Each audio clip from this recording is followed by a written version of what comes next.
नमस्कार, NockingNews.com में आपका स्वागत है। मैं हूं गिरिजेश वशिष्ठ। ये इजराइल का इस पूरे के पूरे दौर में सबसे बुरा दौर है। बुरा दौर इसलिए नहीं है कि वो चारों तरफ से घिरता जा रहा है, उसके सुरक्षा तंत्र फेल होते जा रहे हैं, बल्कि इसलिए है क्योंकि उसके अपने अब इजराइल को बर्दाश्त नहीं कर पा रहे हैं। एक तरफ इजराइल बेलगाम हो गया है, किसी की सुन नहीं रहा है। आपको मैंने बताया था कि किस तरह से झुआ भर भर के गंदी गंदी गालियां तक बाइडेन ने दी, लेकिन नेतन्याहू नहीं सुधरा। पर अब तक गाज़ा का मामला था, गाज़ा वालों ने बेकसूर नागरिकों के ऊपर, माफ़ कीजिए हमास ने, गाज़ा के लोगों का इसमें कोई कसूर नहीं था, लेकिन उन्होंने बेकसूर लोगों की हत्याएं की थी। इसमें दुनिया भर के नागरिक थे, इसलिए इनकी गलतियां भी इनके शुभचिंतक अमेरिका जैसे नज़रअंदाज कर रहे थे। लेकिन अब बैरूत में जब उसी अंदाज में लड़ना शुरू किया है, तो अब नेतन्याहू को मुंह की खानी पड़ रही है। हालत यह है कि खुद अमेरिका, संयुक्त राष्ट्र, ये सब लोग बहुत ज़्यादा गंभीर हो गए हैं, और इतने गंभीर हो गए हैं कि अब इजराइल के ऊपर एक्शन की तैयारी शुरू हो गई है। किस तरह से इजराइल फंस रहा है और किस तरह से मनमानी कर रहा है, इसके बारे में बात करेंगे। कहीं मत जाइए, चैनल को सब्सक्राइब कर लीजिए, मैं अभी हाजिर होता हूं।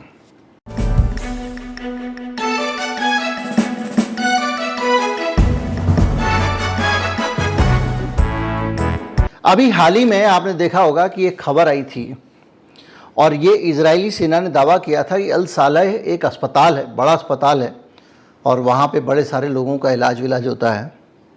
उस अस्पताल में के नीचे बंकर बने हुए थे, और इन्होंने अपने फाइटर प्लेन से वहाँ पे बम गिराए हैं इजराइल ने, और उसके नीचे 50 करोड़ डॉलर की नकदी मिली है। और हमारे यहाँ पे चैनलों ने बड़े तरह तरह से उसका छिपा खजाना मिला, ये मिला, तमाम तरीके से उसको खेला। खबर को आपने देखा होगा। लेकिन ये खबर और ये कदम अब नेतन्याहू को उल्टा पड़ रहा है। जो फार्मूला वो गाज़ा पे अप्लाई करते थे, एक तो वहाँ पे भी पोल खुलने लग गई है, क्योंकि अब पता चल रहा है कि अलग अलग तरीके से जब मीडिया वहाँ की खबरें निकाल रहा है कि ये जो कहते थे कि अस्पताल में ये छिपा हुआ है, वो छुपा हुआ है, अस्पताल के नीचे ठिकाना बनाया हुआ था, इसलिए अस्पताल को उड़ा दिया। दरअसल इनका एक तरह से दरिंदगी थी इनकी, जो ये बीमारों को भी बख्श नहीं रहे थे। पता चल ही गया, कल के वीडियो आपने देखा होगा कि किस तरह से छोटे छोटे बच्चों को ढाल बना के घूम रहे हैं, क्योंकि इनको लगता है कि मामला जो है आसान नहीं है हमास से मुकाबला। इतने समय बाद भी हमास ने दम नहीं तोड़ा है, वो लड़ रहा है, बीच बीच में उठ के जाग जाता है। तो बैरूत में इन्होंने अस्पताल पे बम गिरा दिया, ठीक उसी अंदाज में जैसे ये गाज़ा में करते हैं। और बम गिराने के बाद इन्होंने वही झूठी खबर कि उसके नीचे इतना खजाना है, ये है, वो है, और चैनलों ने हिजबुल्लाह का खजाना पकड़ा गया, ये बदल गया, ये सब चलाना शुरू कर दिया। आपने भी देखा होगा। अब जो खबर आ रही है, वो खबर ये आ रही है कि इस मामले में जांच होनी है। जो अमेरिका के रक्षा मंत्री हैं, उन्होंने बयान दिया है खुद कि ये झूठी खबर है, वहाँ नीचे खजाना मिलने जैसी कोई बात नहीं हुई है। और अंतर्राष्ट्रीय कन्वेंशन के हिसाब से, इंटरनेशनल समझौते के हिसाब से, किसी भी इस प्रकार की जगह पे जहाँ पे अस्पताल हो, दूसरी जगह हो, वहाँ पर आप बम नहीं गिरा सकते हैं। आप स्वास्थ्य सेवाओं को प्रोवाइड करने वाले जो लोग हैं, जो लोगों का इलाज करते हैं, उन लोगों के जीवन को खतरे में नहीं डाल सकते। ये एक प्रोटोकॉल है, और ये जहां देखो वहां तड़ाक से अपना एक बम गिरा देते हैं, मिसाइल गिरा देते हैं।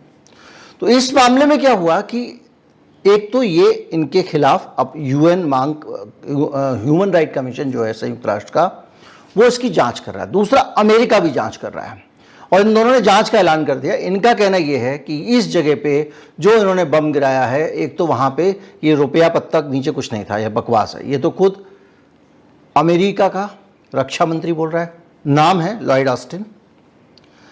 अब लॉयड ऑस्टिन का ये बयान अपने आप में अमेरिका का पक्ष बताता है। दूसरी तरफ अमेरिका का विदेश मंत्री इजराइल पहुंच गया है, वहां अलग अलग लोगों से बात कर रहा है। वो सऊदी अरब से भी बात करेगा, दूसरे लोगों से भी बात करेगा और कोशिश कर रहा है कि इस जगह पे इजराइल को कहा जाए कि थोड़ा पीछे हट जाओ।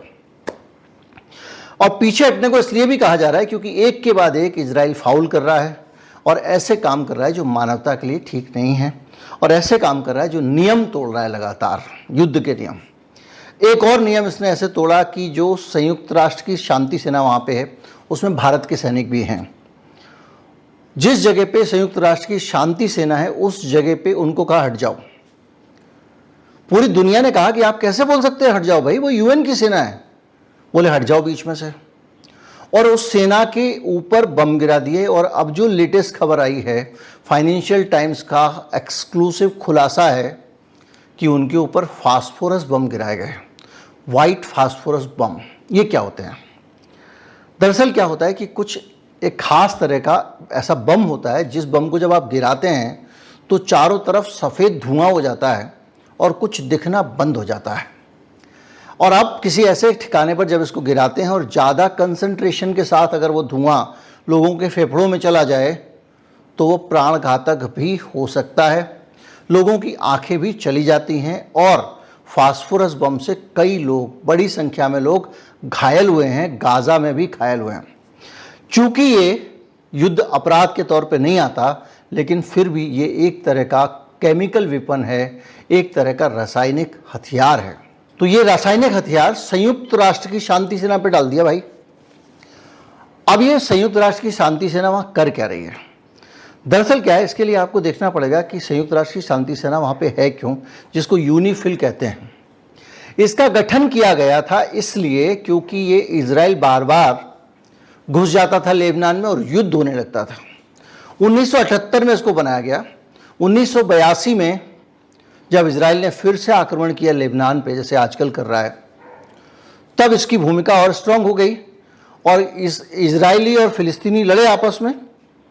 तो बीच में इसकी ये भूमिका हो गई कि भाई बॉर्डर पे कुशन कर दो, बॉर्डर पे हम रहेंगे, तुम दोनों की सीमा की रक्षा संयुक्त राष्ट्र करेगा, आपको लड़ने की जरूरत नहीं है। इस नियत से वहां पे ये शांति सेना लगाई गई है। अब नेतन्याहू कह रहा है हटा दो। उनका जो वॉच टावर है उसके ऊपर भी इन्होंने बाकायदा बम गिराया और अभी तक कोई माफ़ी नहीं मांगी है इन्होंने। 2000 में इजराइल को वहाँ से खदेड़ा गया, वापस गया लेबनान से, और इसमें हिजबुल्लाह का बहुत बड़ा रोल था। उन्होंने अपने वतन से इनको बाहर किया। हिजबुल्लाह क्यों आंखों की किरकिरी? इसीलिए, वरना हिजबुल्लाह जो है कोई बहुत पिछड़ा संगठन नहीं है। वो अफ़गानिस्तान के तालिबान नहीं है जो आपको शरीयत के नाम पे ये करो वो करो करते हो ना। वो बहुत ओपन सोसाइटी की सोच के आदमी हैं। इवन ISIS को भी इस इलाके से खदेड़ के भगाने वाला हिजबुल्लाह था कि यहाँ नहीं चलेगा तुम्हारा पुरातनपंथी सोच, और उसने यहाँ से इजराइल को खदेड़ा था। तब भी इनकी ज़रूरत पड़ी थी। 2006 का लेबनान युद्ध हुआ, उसमें भी बड़े पैमाने पर संघर्ष हुआ और संयुक्त राष्ट्र सुरक्षा परिषद में भी प्रस्ताव पारित हुआ। लेकिन बहरहाल उस निचोड़ में जाने से अच्छा ये है सरल सरल कि इस जगह को अब वो गार्ड करते हैं ताकि आगे तुम इधर ना बढ़ो, तुम उधर ना बढ़ो। तो ये जो संयुक्त राष्ट्र का गार्ड है, इसी के ऊपर बम गिरा दिया। अब इसकी भी जांच होने वाली है, और ये जो जांच होने वाली है, ये जांच सीधे सीधे संयुक्त राष्ट्र पे हमला है। और दुनिया में अगर कोई थोड़ा सा भी सक्रिय है, मैं मानता हूं कि बहुत ज़्यादा वो कुछ नहीं कर पाते हैं, लेकिन कोई एक कोऑर्डिनेटिंग बॉडी है जहां पे दुनिया भर के देश जाके अपनी बात करते हैं, चर्चाएं होती हैं, एक लोकतांत्रिक तरीके से दुनिया के फैसले करने का एक तरीका है। गलत भी हो सकता है, कई बार लोकतांत्रिक चीज़ों में भी गड़बड़ हो जाती है, हम अपने ही देखते हैं। संसद के अंदर पता चला विपक्ष को बाहर निकाल दिया, या जैसे वहाँ पे वो सुरक्षा परिषद में वीटो का चक्कर है। जरा सा भी कुछ होता है, कोई वीटो लगा देता है, कभी चीन वीटो लगा देता है, कभी अमेरिका लगा देता है, और मामला वहीं का वहीं रह जाता है। उसके बावजूद संयुक्त राष्ट्र की बहुत बड़ी भूमिका है, पूरी दुनिया में भूमिका है। और अगर संयुक्त राष्ट्र का ना हो तो हो सकता है बहुत सारा कत्ल गारत दुनिया में और हो जाए। तो इसलिए पूरी दुनिया के लोग इससे चिढ़े हुए हैं। दूसरी चीज़ एक और भी है, लेबनान का मामला और गाज़ा का मामला अंतर यह है कि बहुत सारे वेस्टर्न फोर्सेस, नाटो के जो इनके पार्टनर्स हैं, वो भी लेबनान के मामले में उसके साथ खड़े हुए हैं और वो इसको बर्दाश्त करने को तैयार नहीं है कि लेबनान के अंदर इजराइल ज़बरदस्ती घुसे और वहाँ अपनी दादागिरी लाए। और अभी हाल में इन्होंने लेबनान की एक सैनिकों के ट्रक पे भी मिसाइल गिरा दी थी, जिसके लिए इन्होंने माफ़ी मांगी, क्योंकि युद्ध आपका हिजबुल्लाह से, आप उनकी सेना पे कैसे हमला कर सकते हो और उनकी धरती पे कैसे हमला कर सकते हो। बैरूत उनकी राजधानी है, उसके अंदर अस्पताल पे कैसे आप मिसाइल गिरा सकते हो। फ्रांस के साथ में एक बड़ा क्लोज एसोसिएशन है। मैंने आपको बताया था कि कैसे फ्रांस ने पूरे लेबनान को जो है वो विकसित किया। बड़ी संख्या में वहाँ फ्रांसीसी भाषा बोलते हैं लोग, करीब आधे से थोड़ा सा कमी है। तो वो फ्रांस भी उसको लेकर बहुत फ्यूरियस है। इसलिए एंटोनी ब्लिंकन जो विदेश मंत्री हैं अमेरिका के, वो इस इलाके में हैं और अब वो कह रहे हैं नेतन्याहू से, भाई बहुत हुआ, अब आप शांति करो। आपको सिनावर को मारना था, आपने सिनावर को मार लिया, अब आप शांति करो। उसकी चुनावी वजह, दूसरी चीज़ें हैं, वो अलग बात है। लेकिन सबसे बड़ी बात यह है कि ब्लिंकन को वहाँ जाके सऊदी अरब से मुलाकात करके, क्योंकि उधर एक और खेमेबंदी शुरू हो गई है। उधर खबर यह भी है कि टर्की जो है वो हो सकता है कि नेटो से बाहर हो जाए। खबर यह भी है कि ईरान जो है उसका सऊदी अरेबिया के साथ में संबंध अच्छे होने लगे हैं। उनके बीच में बातचीत हुई है इस मसले पे, इजराइल वाले मसले पे। तो अरब देश जो है उनके बीच में आपस में दोस्ती होने लगी है। तो अब ये कोशिश हो रही है कि अगर और नेतन्याहू ने गड़बड़ किया तो मामला रायता फैल जाए। ऐसी स्थिति में अब इनकी घेराबंदी हो गई है शुरू। इधर अमेरिका जांच करने को तैयार है, उधर, और अब तो सीधे ब्लिंकन साफ साफ बोल रहे हैं। तो अब क्या कर रहे हैं, ये झूठ जैसे बोलने की इनकी आदत है। अस्पताल के पीछे था, वो हमास वाले ह्यूमन शील्ड बना रहे थे, आबादी में छिपते थे इसलिए हमने आबादी को के ऊपर बम गिरा दिया, ये सब बकवास। अब ये जो करते थे ये इन्होंने फिर करना शुरू कर दिया है। अब इन्होंने क्या किया कि ब्लिंकन जहां पर ठहरे हुए थे उस इलाके में हिजबुल्लाह का ड्रोन टहलते हुए देखा गया। यानी अमेरिका का विदेश मंत्री जहां ठहरा है उस इलाके पे हिजबुल्लाह का ड्रोन टहल रहा था। हो सकता है टहल भी रहा हो, क्योंकि अब जो है उनके लिए इजराइल में चहलकदमी करना बहुत आसान है। उनके ड्रोन्स को ये सब रोक नहीं पाते हैं। जो बड़े बड़े इनके फू फा नाम थे, आयरन डोम और ये डेविल स्लिंग वगैरह वगैरह, वो कहीं काम करते दिख नहीं रहे हैं। तो वो आराम से टहल भी सकता है। लेकिन इन्होंने इसलिए किया ताकि अमेरिका को ये बता सकें कि भैया देखो तुम्हारे ऊपर भी खतरा है, ये हिजबुल्लाह तुम्हारे विदेश मंत्री को टारगेट कर रहा था। और इसी बीच में कुछ और तस्वीरें आती हैं। आपको मैंने बताया था कि किस तरह से इसके घर के पास ड्रोन से हमला हुआ। अब खबर निकल के आई है कि वो घर के पास था नहीं। नेतन्याहू जिस बेडरूम में सोता है उस बेडरूम पे उस दिन उसकी पत्नी और वो दोनों नहीं थे।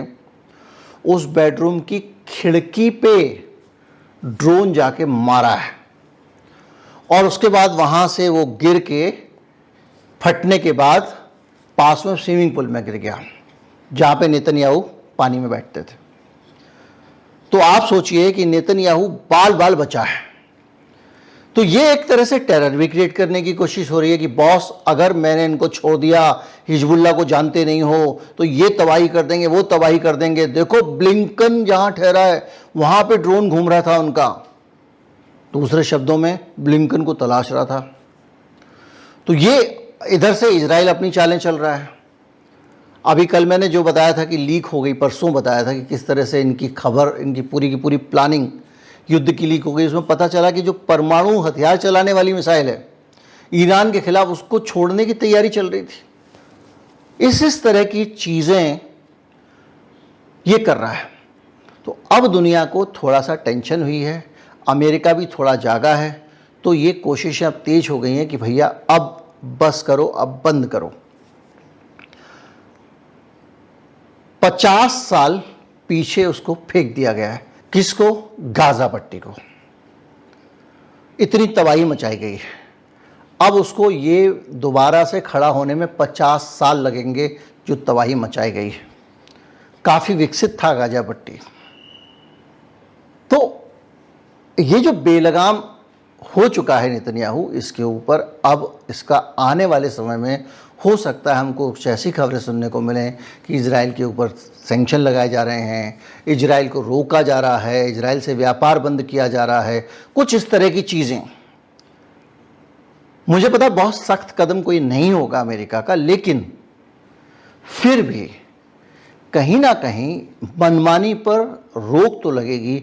अब सवाल तो उठने खड़े शुरू हो गए हैं कि भैया आप जो कर रहे थे वो क्या है, क्योंकि वेस्टर्न मीडिया, अगर वॉशिंगटन पोस्ट, अगर न्यूयॉर्क टाइम्स, अगर गार्जियन, ये लोग जाके अगर गाजा पट्टी में रिपोर्टिंग कर रहे हैं और ये बता रहे हैं कि इनकी आईडीएफ की सेना ह्यूमन शील्ड बना रही है, गरीब लोगों को, बच्चों के को घुसा रही है आतंकवादियों के घर में, जाओ देख के आओ अंदर है कि नहीं, तो वो सारी चीज़ें अगर निकल रही हैं, इसका मतलब ये है कि वेस्ट एक वातावरण ऐसा बना रहा है जिसमें इजराइल को अब सावधान होकर चलना पड़ेगा। बाकी देखिए आगे क्या होता है, वक्त बताएगा। अभी डेवलपमेंट इतना ही है। वीडियो अगर अच्छा लगा हो, आपको काम अच्छा लगा हो हमारा, ज़्यादा से ज़्यादा लोगों तक पहुँचाएँ, लोगों को जोड़ें। जिसको मेंबरशिप लेनी है चैनल की ले ले। नमस्कार, जय हिंद।